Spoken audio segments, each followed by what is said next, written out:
হে ঈমানদার ব্যক্তিরা, তোমরা যখন নামাজের জন্য দাঁড়াবে, তোমরা তোমাদের পুরো মুখমণ্ডল ও কনুই পর্যন্ত তোমাদের হাত দুটো ধুয়ে নেবে। অতঃপর তোমাদের মাথা মাসেহ করবে এবং পা দুটো গোড়ালি পর্যন্ত ধুয়ে নেবে। কখনো যদি এমন বেশি নাপাক হয়ে যাও যাতে গোসল করা ফরজ হয়ে যায়, তাহলে গোসল করে ভালোভাবে পবিত্র হয়ে নেবে।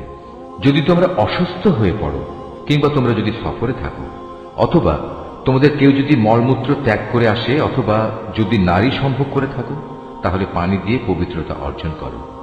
আর যদি পানি না পাও, তাহলে পবিত্র মাটি দিয়ে তায়াম্মুম করে নাও। আর তায়াম্মুমের নিয়ম হচ্ছে, সেই পবিত্র মাটি দিয়ে তোমরা তোমাদের মুখমণ্ডল ও হাত মাসেহ করে নেবে। মূলত আল্লাহ তাআলা কখনো পরিষ্কার পরিচ্ছন্নতার ব্যাপারে তোমাদের কষ্ট দিতে চান না, বরং তিনি চান তোমাদের পাক সাফ করে দিতে, এবং এভাবেই তিনি তোমাদের উপর তার নিয়ামতসমূহ পূর্ণ করে দিতে চান, যাতে করে তোমরা তাঁর কৃতজ্ঞতা আদায় করতে পারো।